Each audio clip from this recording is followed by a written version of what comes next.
Alright, so this art I have right next to me today is Penelope. So where was this artwork?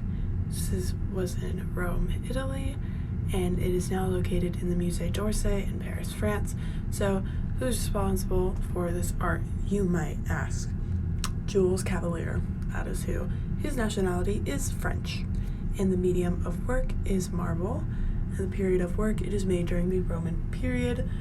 As you can tell by the art, looks very Roman, but Roman and Greek are very similar, but this is Roman. It's Roman. So what is the historical relevance of this work? Penelope, she's really sad about her husband, Odysseus.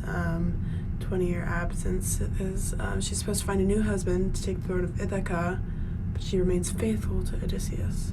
So, something that's very noble of her, I guess. She didn't want to remarry. It took a year to create. It's important because it shows how sad she is. It shows female sadness and how it's okay to be sad and vulnerable. It shows her loyalty as well, how she's so committed to Odysseus. And it shows that she's hopeful that her husband's going to come back. So what are the defining characteristics of this work? She kind of looks like she's sleeping, and I thought she was sleeping when I first saw it.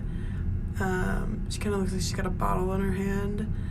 So it looks like she's like drinking her sorrows away in a way, which I thought was funny. And so historical contributions of the artist. So they've reviewed his work. Critics have reviewed his work.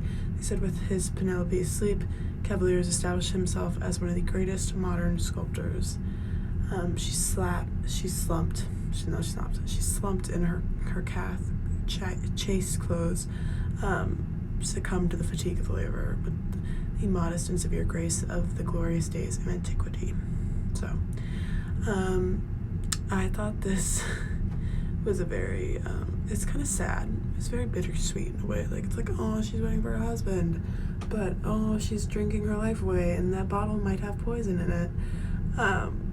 So yeah, I chose this because it was very pretty, and I love the way, one thing I really noticed, the draping in her gown, it looks like it's made out of real fabric, so I loved that. So that's one of the reasons I chose it. It was just very beautiful. How does it compare with other works? Both naturalism and romantic features are displayed. Very typical. Fun fact, this sculpture was inspired by a statue at the Capitoline Museum in Rome.